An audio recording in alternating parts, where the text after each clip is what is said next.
অতঃপর আব্দুল্লাহ পৃষ্ঠদেশের নূর থেকে আমি, আর আবু তালিবের পৃষ্ঠদেশের নূর থেকে আলী। আনা ওয়া আলিয়ুন মিন নূরিন ওয়াহিদ, অতএব আমি এবং আলী এক নূর থেকে। অতএব দামুহু দামি ওয়া লাহমুহু লাহমি, তার গোশত আলীর গোশত আমার গোশত, আলীর রক্ত আমার রক্ত। ফামান আহিব্বাহু ফাবি হুব্বি হাব্বাহু ওয়া ফামান আবগাদাহু ফাবি বুগদি আবগাদাহু। অতএব যে আলীকে ভালোবাসে, যে আলীকে ভালোবাসে সে আমার কারণে আলীকে ভালোবাসে, আর যে আলীর সাথে শত্রুতা রাখে আমার কারণে আলীর সাথে শত্রুতা রাখে। এই যে নূর পরপর চলে আসছে, হযরত হাসেম পর্যন্ত আসলো।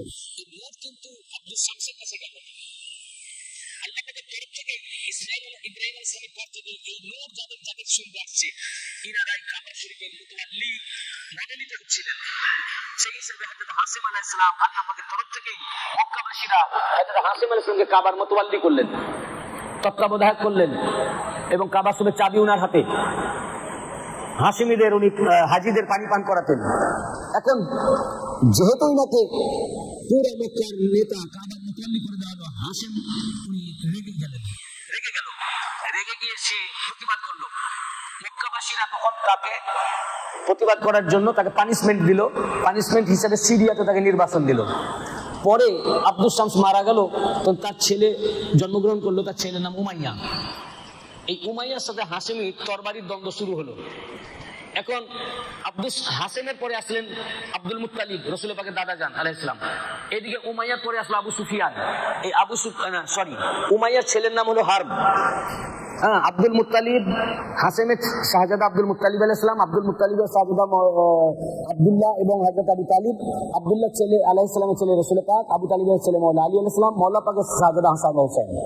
এদিকে আব্দুল শামসের ছেলে উমাইয়া, উমাইয়ার ছেলে হারব, হারবের ছেলে আবু সুফিয়ান, আবু সুফিয়ানের ছেলে মুয়াবিয়া, মুয়াবিয়ার ছেলে ইয়াজিদ। এই পুরো হিস্ট্রিটাকে দেখুন, বংশ পরিচয়। তো এদের এই গোত্র দ্বন্দ্ব পরপর চলছিল। যখন রাসূল পাক সাল্লাল্লাহু আলাইহি ওয়াসাল্লাম জন্মগ্রহণ করলেন, তখন এই উমাইয়াদের রাগ আরো বেড়ে গেল। কেন? আল্লাহ রসুল তখন দাবি করলেন যে তোমরা যে 360 মূর্তির পূজা করছো এগুলো মিথ্যা, এগুলো আল্লাহ নয়, আল্লাহ এক, আল্লাহ আর আমি আল্লাহ রসুল। তখন আবু সুফিয়ান রাগে ফেটে গেল যে এই ফ্যামিলির সাথে আমাদের গোত্রীয় দ্বন্দ্ব চলছিল, আর এই ফ্যামিলির যুবক এসে বলছে যে এই 360 আল্লাহ মিথ্যা, এতদিন বাপদাদার যে পূজা করে আসছে সেগুলো সব ভুল, আর আল্লাহ একজন, তার কোনো শরীক নাই, আর তিনি নিজেকে বলছেন তিনি আল্লাহ রসুল। তখন সে আরো রাগে ফেটে গেল এবং এই গোত্রীয় দ্বন্দ্ব রূপ নিল ধর্মীয় দ্বন্দ্বে। এই হিস্ট্রি বিশাল রয়েছে, আমি ওইদিকে যাব না। এর উপরে আমার ইউটিউবে ডিটেলে ওয়াজ রয়েছে, 3.5 ঘন্টা 4 ঘন্টার বক্তব্য, পরবর্তীতে আপনারা এখানে দেখে নেবেন। তারা রাসূল পাক হযরত আবু তালিব আলাইহিস সালামকে বয়কট করলো। শেষ পর্যন্ত আবু তালিব আলাইহিস সালামের বেসারে হক হলে রাসূল পাককে ওরা হিজরত করতে বাধ্য করলো। মক্কা শরীফ ছেড়ে উনি মদিনা শরীফে গেলেন। মদিনাবাসী তাকে অ্যাকসেপ্ট করলো এবং অ্যাকসেপ্ট করলো, পুরা মদিনা ওনার ইসলাম গ্রহণ করলো। এবং যখন মদিনাবাসী অ্যাকসেপ্ট করলো, তখন উমাইয়া ফ্যামিলি তো আরো খেপে গেল। কুরাইশরা, আবু সুফিয়ান তখন ইহুদি এবং নাসারা, আর কুরাইশ মুশরিক ইনে কুরাইশ, তার এই 3 জাতিকে, একটা হলো মুশরিক কাফের, মুশরিক যারা তারা কুরাইশ, আর এক ইহুদি নাসারা এরা কাফের। এই 3টি জাতিকে একত্রিত করে আবু সুফিয়ান রাসূল পাকের বিরুদ্ধে অভিযান করলো।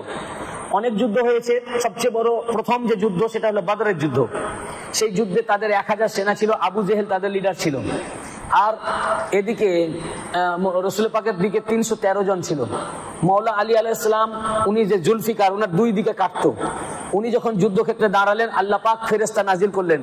রাসূল পাকের মাওলা আলীর ডান দিকে জিবরাইল আলাইহিস সালাম, বাঁ দিকে মিকাইল আলাইহিস সালাম। যে পাহাড়ে অবতীর্ণ হয়েছিলেন ফেরেশতা, ওই পাহাড়টিকে এখনো আমি দেখে আসলাম, আপনারাও দেখেছেন। ওই পাহাড়টিকে বলা হয় জাবালুল মালায়েকা, যারা গেছেন দেখবেন। ওই পাহাড় দেখলে মাওলা আলীর ইয়াদ হয়ে যায়। ওই পাহাড়ে মাওলা আলীর 2 পাশে ফেরেশতা এসেছিলেন এবং এমন ভাবে মাওলা আলী তরবারি চালনা করেছিলেন, কলা গাছের মতো তাদের কেটেছিলেন। এবং উমাইয়া ফ্যামিলি, আবু সুফিয়ান, মুয়াবিয়া, এদের কারো চাচা, কারো ফুফা, কারো কেউ ফুফা, কেউ চাচা, কেউ দাদা, কেউ নানা, কেউ এইসব, এরাই সব মারা গেছিল। তো রাসূল পাক এবং মাওলা আলীর প্রতি তাদের রাগ আরো দ্বিগুণ বৃদ্ধি হয়েছিল। তারপরে তারা পরাস্ত হয়। পরাস্ত হওয়ার পরেও এরপরেও তারা বিভিন্ন যুদ্ধাভিযান করে। প্রত্যেক যুদ্ধের সেনাপতি ছিল ইয়াজিদের দাদা, মুয়াবিয়ার বাবা, তার নাম আবু সুফিয়ান, সাথে মুয়াবিয়াও ছিল। সেই যুদ্ধ, ওহদের যুদ্ধ বলেন, খন্দকের যুদ্ধ বলেন, যত যুদ্ধ, খাইবারটা ইহুদিদের সাথে হয়েছিল, কিন্তু সুসুরি আবু সুফিয়ানের ছিল। আবু সুফিয়ানই কিন্তু এদেরকে সব মানে একত্রিত করে সব যুদ্ধগুলো করেছিল, কিন্তু কোনো যুদ্ধে জয়লাভ করতে পারেনি। শেষ পর্যন্ত কি হলো, মক্কা বিজয় হয়ে গেল। কি হলো, মক্কা বিজয় যখন হলো, পুরা মক্কা ইসলামের জয় জয়কার, এদিকে মদিনা শরীফ, এদিকে মক্কাবাসী। তো আবু সুফিয়ান হাহুতাশ করতে লাগলো। তখন সে দেখলো যে এখন যদি আমি ইসলামে না ঢুকি, আমি এত মুহাম্মদ সাল্লাল্লাহু আলাইহি ওয়াসাল্লামের উপর জুলুম করেছি, আমাকে উনি হয়তো প্রাণে রক্ষা রাখবেন না। কি বুঝতে পারেনি যিনি রহমাতুল্লিল আলামিন, ইনি ক্ষমা করে দিবেন। আর ইহুদি ও নাসারারা বলল আবু সুফিয়ানকে যে তুমি এত বোকা কেন, ইসলামে ঢুকে যাও। বলে কেন, আমরা বাপ দাদার কাল থেকে যে দুশ্মনী করে আসছি, ঢুকে কি করব? বললো যে দেখো, প্রথম যখন ইসলাম শুরু হয় মক্কা শরীফে, তখন রাসূল পাকের পাশে শুধু বালক আলী আর উনার আব্বা আবু তালিব, এই দুই পুরুষ, আর মহিলাদের মধ্যে খাদিজা আলাইহিস সালাম, এই তিনজন ছাড়া। যখন ফার্স্ট স্টার্ট করলেন সাফা পাহাড় থেকে, প্রথম আনজির আসিরাতাল আকরাবিনের উপরে যখন শুরু করলেন, তখন নবীজির পাশে তিনজন, আর বাকি পুরা মক্কা উনার এগেইনস্টে।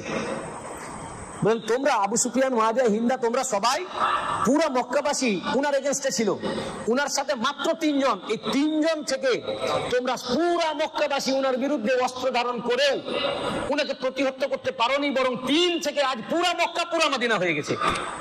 তো জেনে রাখো, তরবারির দ্বারা মুহাম্মদ সাল্লাল্লাহু আলাইহি ওয়াসাল্লামকে প্রতিহত করা সম্ভব নয়। এখন আমাদেরকে ডিপ্লোম্যাটিক ওয়েতে চলতে হবে।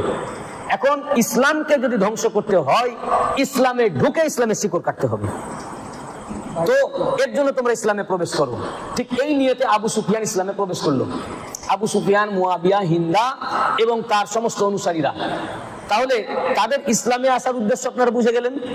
আমরা ইসলামে এসেছি, বা আমাদের পূর্বপুরুষ বা তখন সাহাবায়ে কেরাম যারা এসেছিলেন, তারা ইসলামে এসেছিলেন ইসলামের ছত্র ছায়ায় আশ্রয় নেওয়ার জন্য। আর এরা ইসলামে আসলো ইসলামের শিকড় কাটার জন্য, ইসলামকে ধ্বংস করার জন্য। তার মানে এরা কখনোই ঈমান এদের আসেনি। এই জন্য আল্লাহ পাক কোরআনে আয়াত পাক নাজিল করলেন, সূরা হুজরাতের 26 পারা 14 নম্বর আয়াত। ক্বালাতিল আরাবু আমান্না কুল লাম তুমিনু ওয়ালাকিন কুলু আসলামনা ওয়ালাম্মা ইয়াদখুলুল ঈমানু ফি কুলুবিকুম।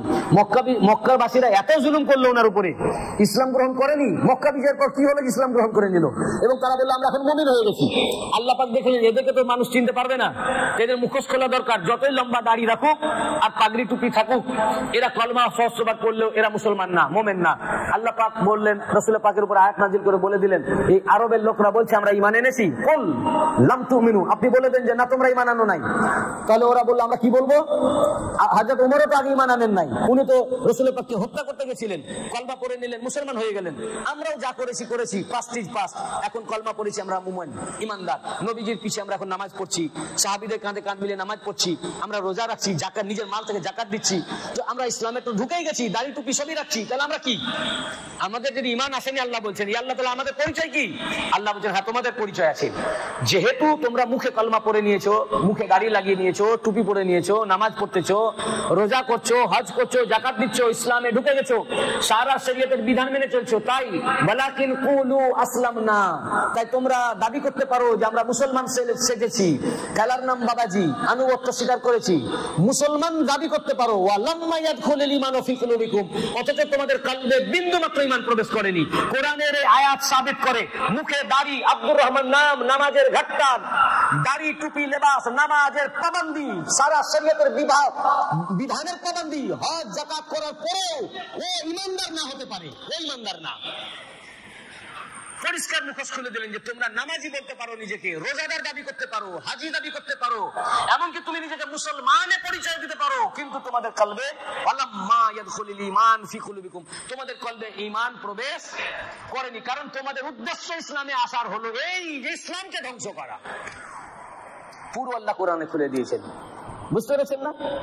তো এখন আমি এই পয়েন্টে আসলাম, এটা বোঝাবার জন্য। এটার একটা আমার সাবজেক্টই আছে ইউটিউবে, যদি আপনারা ডিটেল বুঝতে চান এখানে যাবেন। কিন্তু এই পয়েন্টে আমার আসার উদ্দেশ্য হলো শর্টের মধ্যে এনে যে এখানে আমরা কি বুঝলাম, মক্কা বিজয়ের সময়ে যে মক্কা বিজয় হলো, জয় কার বলুন, কার হয়েছে? নবী পাক সাল্লাল্লাহু আলাইহি ওয়াসাল্লাম, তাই না? আপনারা সারা দিবেন তাহলে আমি বুঝতে পারবো, বুঝছেন নবী পাকের। আচ্ছা, এখন এই মুহূর্তে সারা মক্কা ও মদিনায় কার রুল চলছে? রুল কার চলছে? শাসন কার চলছে? রাসূল পাকের। আচ্ছা বলুন, এই মুহূর্তে উমাইয়ারা আছে, তাদের কোনো পদ আছে, তারা কোণঠাসা হয়ে গেছে, কোণঠাসা হয়ে গিয়ে তারা খতম হয়ে গেছে, তারা বাধ্য হয়ে আত্মগোপন করলো এবং তারা ডিপ্লোম্যাটিক ওয়েতে ইসলামে ঢুকলো, তাই না? তাদের আর এখন এবারে আপনারা বলেন, আমার প্রশ্ন আপনাদের কাছে, যেখানে মক্কা বিজয় হয়ে গেল, যখন সারা মক্কা ইসলামের জয় জয়কার এবং উমাইয়াদেরকে আল্লাহ নবী পর্যুদস্ত করে ফেলেছেন, তাদের আর কোনো পায়ের তলায় মাটি আছে? নাই। এখন যেখানে আল্লাহ রসুল পুরা উমাইয়া ফ্যামিলিকে খতম করে দিলেন, রসুলের পাকের বেসালে হকের 50 বছরের ভিতরে সারা মক্কা মদিনা, শুধু মক্কা মদিনা নয়, সিরিয়া, কুফা, রোম, সব জায়গায় উমাইয়া বসলো কিভাবে? এই মাত্র 50 বছরের মধ্যে।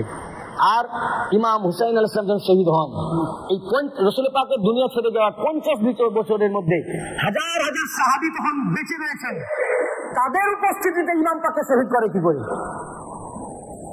এই প্রশ্ন আপনাদের জাগে না? কোথা থেকে এই সাহস তাদের আসে?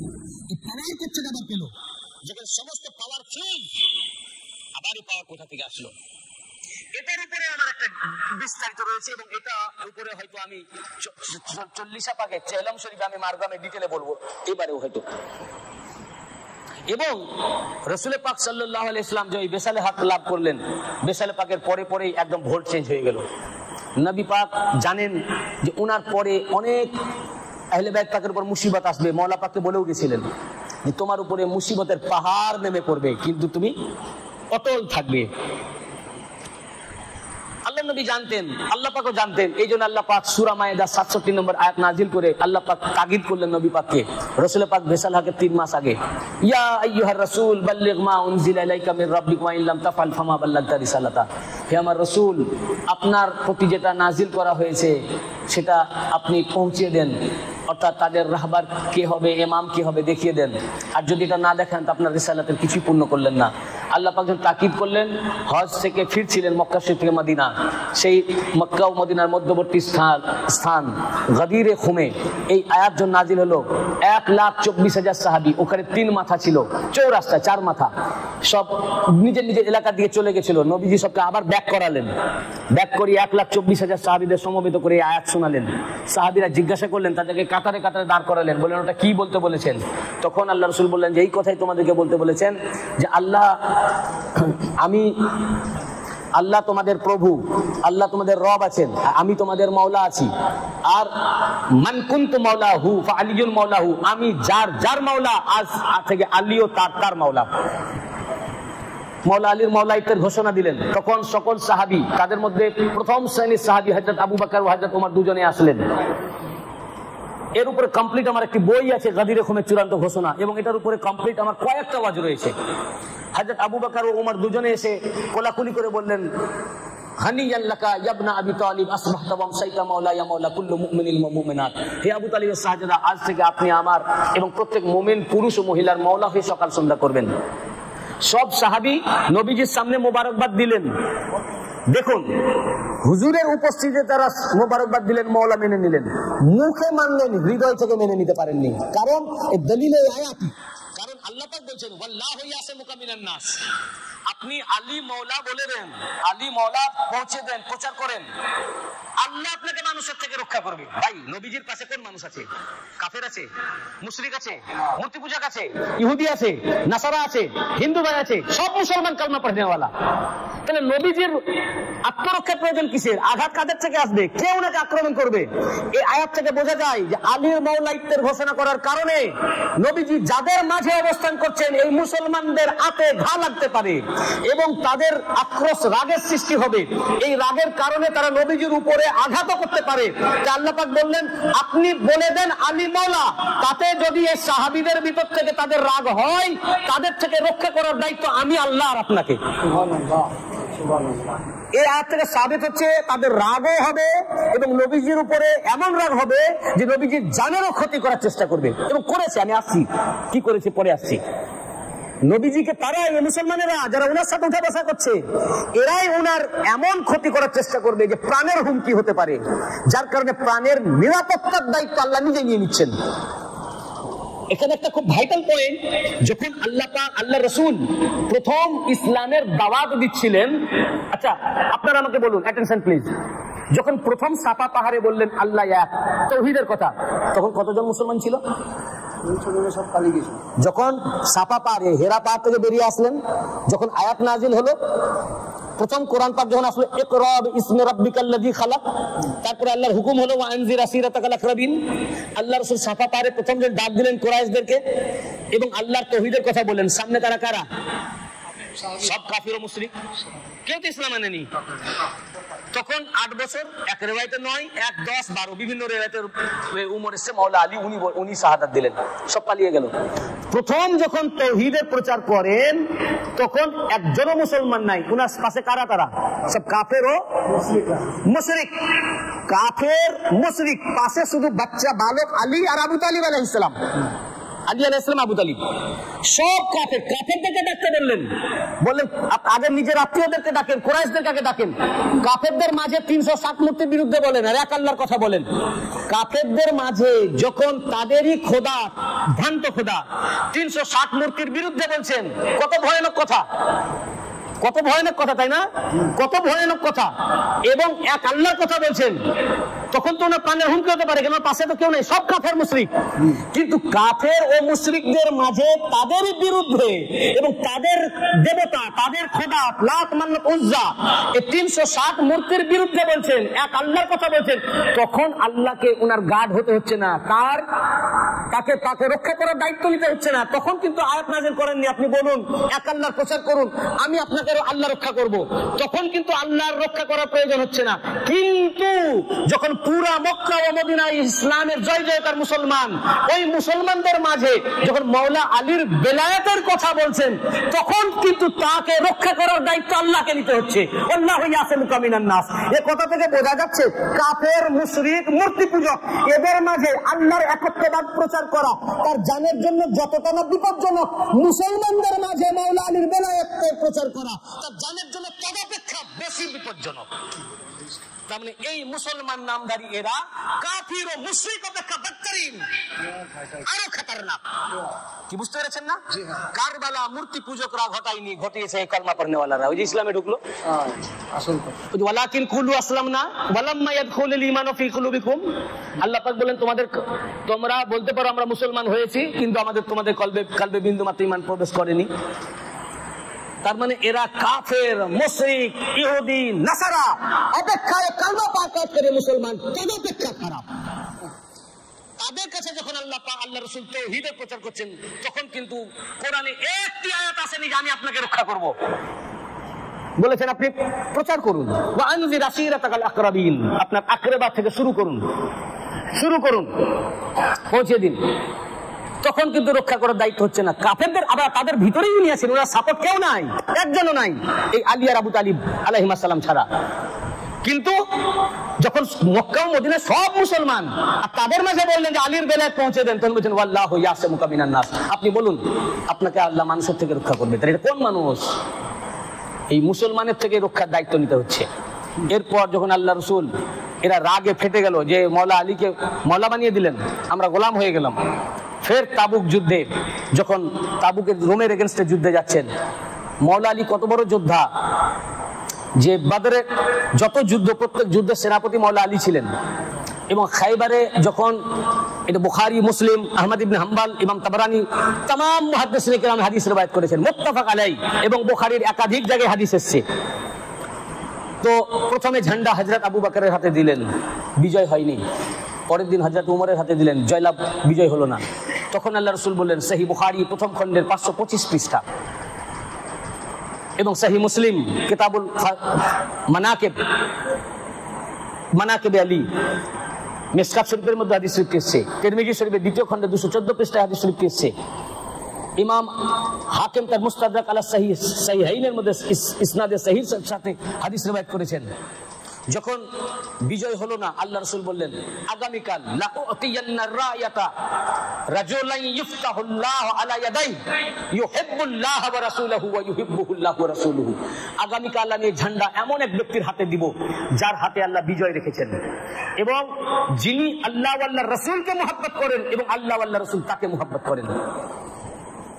দুইজনের দ্বারা বিজয় হলো না, এর পরিপ্রেক্ষিতে বলেন এবার যার হাতে দিব তার হাতেই বিজয় আছে এবং তিনি আল্লাহ আল্লাহ রসুলকে মুহাব্বত করেন এবং আল্লাহ আল্লাহ রসুল তাকে মুহাব্বত করেন। পরের দিন সকল সাহাবা নবীজির সামনে দাঁড়িয়ে গেলেন যে আমার দিকে চোখ পড়লে যদি আমাকে দেন উনি।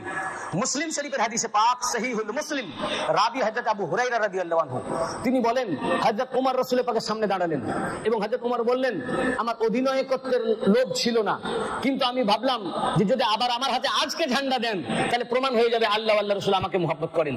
কিন্তু আল্লাহ রসুল সবারই দিকে দেখলেন, কিন্তু যে ব্যক্তি ওখানে অনুপস্থিত, যাকে দেখতে পাওয়া যাচ্ছে না, সেই ব্যক্তির নাম করে ডাকলেন আইনা আলী ইবনে আবি তালিব, আলী ইবনে আবি তালিব কোথায়?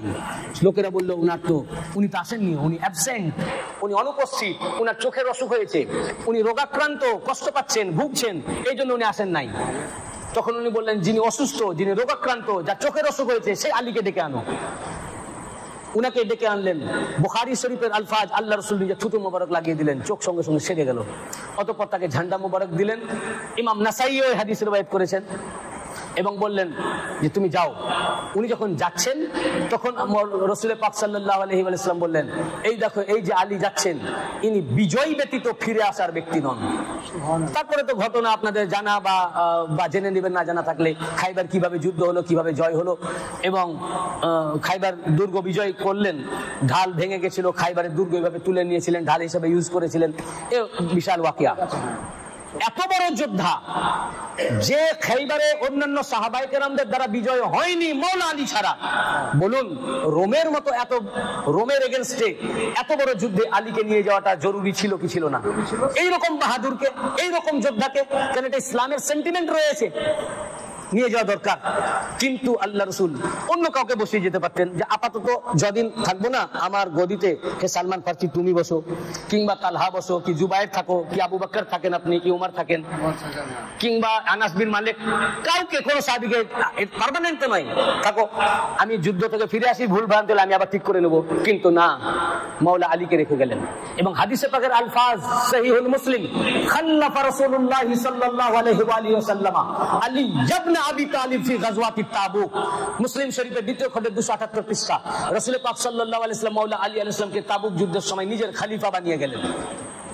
বুখারী শরীফের আলফাজ ইস্তাখলাফা রাসূলুল্লাহ সাল্লাল্লাহু আলাইহি ওয়া সাল্লাম আলী ইবনে আবি তালিব ফি গাজওয়াতি তাবুক। তাবুক যুদ্ধের সময় রাসূল পাক মাওলা আলী আলাইহিস সালামকে তার খলিফা বানিয়ে গেলেন। আল্লাহর নবী জানেন যে আমি যে গদিরে খুমে এবং আরাফার ময়দানে আমি বলে গেছিলাম তোমাদের মধ্যে দুইটি জিনিস রেখে যাচ্ছি, ইয়া আইয়ুহান নাস ইন্নী তারাকতু ফীকুম মান ইন আখাযতুম বিহি লাম তাদিল্লু কিতাবুল্লাহি ওয়া ইত্তিবাতি আহলি বাইতি। আমি তোমাদের মধ্যে দুইটি গুরুত্বপূর্ণ জিনিস ছেড়ে যাচ্ছি, একটি আল্লাহর কিতাব এবং আমার আহলে বাইত, এই দুটোকে যতক্ষণ আঁকড়ে ধরবে পথভ্রষ্ট হবে না। তারপর বলে গেলেন আমি যার মাওলা আলী তার মাওলা। আল্লাহর নবী দেখছেন আমি বলার পরেও এরা মেনে নিবে না, এদের মনে জ্বালার সৃষ্টি হচ্ছে। প্র্যাকটিক্যাল আমি দেখিয়ে যাই, আল্লাহর নবী তার জীবদ্দশায় তার গদিতে মাওলা আলীকে বসিয়ে দেখিয়ে দিয়ে গেলেন যে আমার পর আমার এই শূন্যস্থান পূরণ করবেন কে, আমার পরে গদির মালিক কে হবেন। প্র্যাকটিক্যাল ওনাকে বসিয়ে দেখিয়ে দিয়ে গেলেন। এরপরে উম্মত বুঝলো না এবং শুধু তাই নয়, এতে আরো রাগ বেড়ে গেল নবীজির উপরে। এত রাগ হলো, তারা তখন সেই যুগে মুনাফিক ছিল, তারা তখন প্রচার করতে লাগলো ও সবকে তো যুদ্ধে নিয়ে চলে গেছেন, উনাকে বালকদের, বাচ্চাদের আর মহিলাদের খলিফা করেছেন, সবারই নয়। এখন এই কথা শোনার পর মওলাই কায়নাত পাক রাসূল পাকের ওনার পিছন ধরলেন ওনার সাথে মিলিত হওয়ার জন্য। হিস্ট্রি, তারিখের কিতাবে এসেছে জারফি নামক স্থানে রাসূল পাকের সাথে মওলা আলী মুলাকাত করলেন। আল্লাহ নবী বললেন তোমাকে তো আমি ওখানকার খলিফা বানিয়ে এসেছি, তো তুমি এখানে আবার চলে আসলে কেন? বললেন ইয়া রাসূলুল্লাহ তারা বলে আপনি নাকি আমাকে মহিলা এবং বাচ্চাদের খলিফা বানিয়েছেন। আল্লাহ নবী কি মাওলা আলী কি জানেন না কাদের খলিফা করেছেন, কেন এসেছেন? উনি বললে তো ওটা দলিল হবে না, ওরা মানবে না, তাই নবীজির মুখ থেকে বার করাবার জন্য আল্লাহ রাসূল বললেন আনা কারদান তাকুনা মিন্নি বিমানজিলাতি হারুনা মিন মুসা। হে আলী তুমি কি এত সন্তুষ্ট নও? তোমার মর্যাদা আমার কাছে ওই রকম যেমন মুসা আলাইহিস সালামের কাছে মর্যাদা হারুন আলাইহিস সালামের, তফাৎ একটাই আমার পর কোন নবী হবেন না। অর্থাৎ মুসা আলাইহিস সালাম যখন তুর পাহাড়ে যেতেন তখন 40 দিনের জন্য উনার গদিতে হারুন আলাইহিস সালামকে বসিয়ে যেতেন। হারুন কে? উনি মুসা আলাইহিস সালামের ভাই ছিলেন এবং উনি পয়গম্বর ছিলেন। তো মুসা আলাইহিস সালাম যখন অ্যাবসেন্ট থাকতেন তো উনার ভাই এবং তিনি পয়গম্বর, যাকে উনার উত্তরাধিকারী, এবং খুতবাতে মুহররমের মধ্যে মুফতি জালালউদ্দিন আহমদ আমজাদি তিনি বলেছেন, লিখেছেন, এবং তারিখুল খোলাফার মধ্যে আল্লামা জালালউদ্দিন সিউতি উনিও উদ্ধৃত করেছেন, যেমন হারুন আলাইহিস সালাম মুসা আলাইহিস সালামের ভাই ছিলেন এবং পয়গম্বর ছিলেন এবং উনাকে উনার অনুপস্থিতিতে উনার নায়েব, উনার ওয়াসি, উনার উত্তরাধিকারী, উনার খলিফা করে যেতেন, অনুরূপ আলীকেও আল্লাহ রাসূল উনার উত্তরাধিকারী, উনার ওয়াসি, উনার খলিফা করে রেখেছিলেন। তো বললেন তোমার মর্যাদা আমার কাছে ওইরকম যেমন মুসা আলাইহিস সালামের কাছে ছিল হারুন আলাইহিস সালামের। উনি উনার ভাইও ছিলেন, পয়গম্বর ছিলেন এবং উনার উত্তরাধিকারী, উনার খলিফা করে রেখে যেতেন। ঠিক তেমনি তুমি আমার ভাই, তুমি আমার উত্তরাধিকারী, তুমি আমার ওয়াসি, তুমি আমার নায়েব, তুমি আমার খলিফা। তফাৎ একটাই, গায়রা আন্নাহু লা নাবিয়্যা বাদি। মুসা আলাইহিস সালামের পরেও তার ভাই হারুন নবী ছিলেন, কিন্তু আমার পর নবুয়তের দরজা বন্ধ, আমার পর কেউ নবী হবেন না। অর্থাৎ নবুয়তের দরজা যদি খোলা থাকতো তো আমার পর নবী হলে হে আলী তুমিই হতে। বুঝেছেন না? এত পরিষ্কার ভাবে করে দিলেন। এখন এইভাবে যখন রাসূল পাক বললেন, এতে নবীজির উপরে আরো রাগ হলো। তখন কি হলো জানেন? এগুলো আলেমরা বলবে না। নবী পাক যখন তাবুকের যুদ্ধে গেলেন রোমের এগেনস্টে, সেখানে কিন্তু যুদ্ধ হয়নি। এটা আল্লাহ পাকেরই হয়তো খেলা যে মওলা আলী উপস্থিত নাই, যুদ্ধ এখানে এমন যুদ্ধ নাই যে যুদ্ধে আলী ছিলেন না। যাই হোক, ব্যাক করছেন যখন, এই যে এদের মধ্যে রাগ হলো কাদের? যারা যুদ্ধ করতে গেছে। তারা কি সাহাবী তো নাকি? হ্যাঁ, সাহাবী।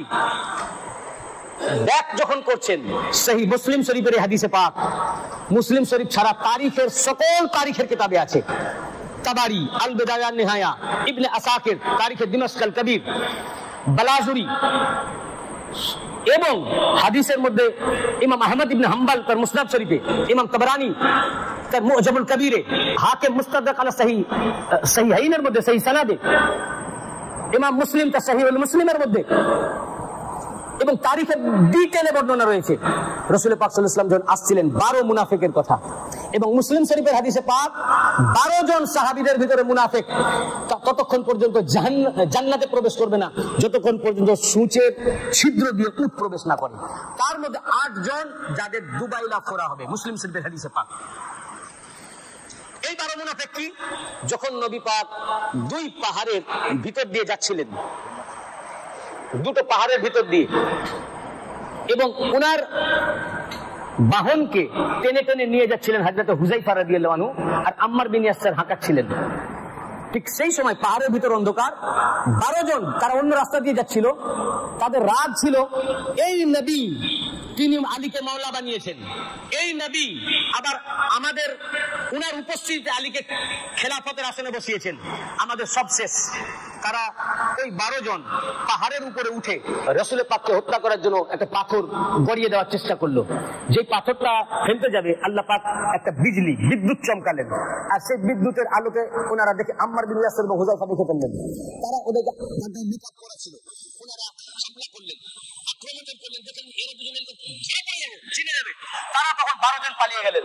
তারা যখন পালিয়ে গেল, রাসূল পাকের কাছে ওই দুজন আসলেন। হুযায়ফা রাদিয়াল্লাহু আনহু আল্লাহর নবী জিজ্ঞাসা করলেন, হে হুযায়ফা, তোমরা কি ওই 12 জনকে চিনতে পেরেছো? তারা বললেন, ইয়া রাসূলুল্লাহ, আমরা চিনতে পারিনি।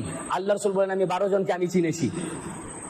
তখন হুযায়ফা রাদিয়াল্লাহু আনহুকে 12 জনের নাম বলে দিলেন। বলার পর বললেন, হে হুযায়ফা, কিন্তু এই 12 জনের নাম তুমি কারো সামনে উল্লেখ করবে না, প্রকাশ করবে না। এর রাজ আল্লাহ রাসূল জানেন। এ থেকে বোঝা যাচ্ছে অনেক সত্য কথাও যেগুলো আল্লাহ রাসূলের হুকুম নাই প্রকাশ করার, গোপন রাখতে হয়। যখন মদিনা শরীফে ফিরলেন, সাহাবীদের মধ্যে প্রচার হয়ে গেল যে রাসূল পাককে আমাদের ভিতরে 12 জন হত্যা করতে উঠেছিল, এবং তাদেরকে নবীজি চিনে ফেলেছেন, এবং হুযায়ফা রাদিয়াল্লাহু আনহুকে তাদের নাম বলে দিয়েছেন। তখন হযরত ওমর হুযায়ফা রাদিয়াল্লাহু আনহুর কাছে আসলেন, এসে বললেন যে আল্লাহ রাসূল 12 জনকে নাকি চিনে ফেলেছেন। বলেন, জি হ্যাঁ। 12 জনের নাম তোমাকে বলেছেন? বলে, জি হ্যাঁ। বলে, তাহলে 12 জনের নাম আমাকে বলো। তিনি বললেন যে না, আমি বলবো না। কেন বলবে না? আল্লাহ রাসূল যখন বলেছেন তোমাকে বলতে হবে। তখন উনি বললেন, আমার দেহে যতক্ষণ এই মাথা থাকবে আমি বলতে পারবো না, কারণ আল্লাহ রাসূল নিষেধ করেছেন। তখন বললেন, ও, উনি বারণ করেছেন, তাহলে তো ঠিকই আছে। তখন উনার কানের কাছে মুখটা নিয়ে গিয়ে বললেন, আচ্ছা আমার নামটা বলেননি তো? হুযায়ফা কোনো উত্তর দেননি, চুপ ছিলেন, খামোশ ছিলেন। তো আমার কথা হচ্ছে এই 12 জন এরা কি কলমা পড়েছে তো, এরা সাহাবী তো, এবং এরা মুজাহিদ, যুদ্ধ করতে গেছে তো নবীজির সাথে তাবুকে। তাহলে সাহাবী মুনাফিক হয়, এবং কোরআনে আয়াত পাক আছে এর উপরে অসংখ্য, বেশ কয়েকটি আয়াত পাক আছে যারা মুনাফিক হয়ে গেছিল এবং মুনাফিক না কাফির হয়ে গেছিল। তারপরে তারা আবার তওবা করার জন্য এসেছিল, নবী পাক আবার তাদের তওবা সূরা আল ইমরানের মধ্যে আছে, আবার তওবা তাদের অ্যাকসেপ্ট করেছিলেন, তারা ইসলামে আসলো, ফের ওরা আবার কাফির হয়ে গেল পরবর্তীতে। ফের তারা ভুল বুঝতে পেরে তারা বললো আমরা ভুল বুঝতে পেরেছি, আমাদের ক্ষমা করুন। আল্লাহ পাক বলেন তোমাদের আর ক্ষমা হবে না। সহিহ বুখারীতে হাদিস আছে, কাতিবে ওহী, কাতিবে ওহী, বুখারী শরীফ কিতাবুজ জিহাদ এই চ্যাপ্টারের মধ্যে একজন কাতিবে ওহী ছিল, এবং তিনি সূরা বাকারা, সূরা আল ইমরান তিনি লিখেছেন। সেই কাতিবে ওহী যখন মারা গেল, সে হুজুর সাল্লাল্লাহু আলাইহি ওয়াসাল্লামের প্রতি মুনাফিকি করেছে, নেফাক আল্লাহ জানেন। বুখারী শরীফ কিতাবুজ জিহাদের মধ্যে হাদিস, সে যখন মারা গেল তাকে তাদের কওম যখন দাফন করলো, সকালবেলায় উঠে দেখছে যে মাটি তুলে ফেলে দিয়েছে লাশ। তখন ভাবলো যে তাহলে কেউ দুশ্মনী করে করেছে, তখন তারা আরো ডিপ গর্ত করে মাটিতে পুঁতে দিল। পরের দিন সকালে উঠে দেখছে আবার মাটি তুলে ফেলে দিয়েছে। তৃতীয় দিন তো আরো ডিপ গর্ত করলো, গর্ত করার পরে যখন পুঁতে দিল, পরের দিন দেখছে যে আবার মাটি তুলে ফেলে দিয়েছে। তখন তারা বুঝলো এই দুশ্মনে নিশ্চয়ই রাসূল ছিল, আল্লাহ পাকে তওবা কবুল করেননি। কাতিবে ওহী হওয়ার পরেও ও কাফির ও মুরতাদ হয়ে গেল। বুখারী শরীফের হাদিসে পাক, সহিহুল বুখারী দ্বিতীয় খণ্ডের 978 পৃষ্ঠা, কত পৃষ্ঠা? দারুল উলুম দেওবন্দ প্রিন্ট। এই হাদিস আনাস বিন মালিক থেকে বর্ণিত, ভিন্ন আলফাজের সহিত, আবার বুখারীতেই পরে আবু হুরায়রা রাদিয়াল্লাহু আনহু বর্ণিত, আবার আবু যার গিফারি থেকে বর্ণিত, আলাদা আলাদা সনদে 2 পৃষ্ঠা ব্যাপী এই হাদিস পাক রয়েছে। তার মধ্যে একটি ইবারত শুনাই, عن أناس عن النبي صلى الله عليه وسلم لا يريدن علي ناس من أصحاب الحوض حتى عرفتهم أقتلوا جدوني। রাসূল পাক সাল্লাল্লাহু আলাইহি ওয়াসাল্লাম বললেন, আমার সাহাবীদের ভিতর থেকে একটা দল হাউজে কাউসারে আমার সাথে এসে মিলিত হবে। লা ইয়ারিদান্না আলাইয়া নাসুম মিন আসহাবি, সাহাবীদের, আমার সাহাবীর ভিতর একটা দল হাউজে কাউসারে। এগুলো বললে যদি বলেন এগুলো বলা যাবে না, তো বলা যদি না যাবে আল্লাহ রাসূল বললেন। আর আল্লাহ রাসূল যখন বললেন, ইমাম বুখারী কোট করেছেন, ইমাম বুখারীকে বলেন হাদিস পাক আপনি লিখলেন কেন? উনি তো কোট করেছেন আমাদেরকে জানাবার জন্য। আমরা যখন হাদিসে পড়েছি, এটা উম্মতের কাছে পৌঁছে দেওয়ার দায়িত্ব, যে হাদিসে আপনি পড়বেন, জানবেন, শুনবেন। আর যদি এটা আমরা না পৌঁছাই, কিয়ামতের দিনে জবাবদিহি করতে হবে যে আপনি এটা জানেন বলেন নাই। এরকম আরো অনেক হাদিস রয়েছে। তো বললেন সাহাবীদের ভিতরে, সব সাহাবী নয়, ভালো সাহাবী তো আছে তারা রাদিয়াল্লাহু আনহু, যারা আহলে বাইতকে মাননে ওয়ালা, রাসূল পাকের জানে সারি। তো বললেন সাহাবীদের ভিতরে একটা দল হাউজে কাউসারে আমার কাছে এসে মিলিত হবে। হাত্তা আরাফতুহুম, আমি তাদেরকে চিনি জানি, মানে একদম কাছের সাহাবী। উখতিলু জুদুনি, তাদেরকে আমার কাছ থেকে বিতাড়িত করা হবে। এটা আনাস বিন মালিক থেকে। পরের হাদিস হযরত আবু হুরায়রা রাদিয়াল্লাহু আনহু থেকে বর্ণিত, ওখানে রিওয়ায়াত আছে ইউহাল্লাউন, এখানে উখতিলু জুদুনি। আবু হুরায়রা থেকে রিওয়ায়াত, সহিহ বুখারী, পরের হাদিস, নেক্সট হাদিস। ইউহাল্লাউন, ইউহাল্লাউনের মাদ্দা দেখুন, মিসবাহুল লুগাত, যেকোনো লুগাত খুলে দেখুন। ইউহাল্লাউন মানে আগুনের চাবুক দিয়ে চাপকে চাপকে দূর করা, অর্থাৎ সেই তাদেরকে আগুনের চাবুক দিয়ে চাপকে চাপকে দূর করা হবে হাউজে কাউসার থেকে, আমার কাছ থেকে, এই সাহাবীদেরকে। তখন আমি বলবো, আমি ওদেরকে চিনি ও জানি, আমি বলবো ইয়া রব আসহাবি, ইয়া রব আসহাবি। মানে কিয়ামতের দিনে সাহাবী দাবিও করবেন, বলে আমি বলবো কিয়ামতের ময়দানে, ইয়া আল্লাহ, হে রব, এরা আমার সাহাবী, এরা আমার সাহাবী ছিল। ক্বালা লা তাদরি মা আহদাসু বাদাক ইন্নাহুম মুরতাদ্দু আদবারিহুমুল কাহকার। আপনি জানেন না, এরা আপনার সাহাবী ছিল ঠিক, কিন্তু ঠিক আপনার পরে পরে, এই যে 50 বছরের মধ্যে যা হলো, ঠিক আপনার পরে পরেই আপনি যাদেরকে সাহাবী বলছেন, এরা ধর্মে কি নতুনত্ব সৃষ্টি করেছিল?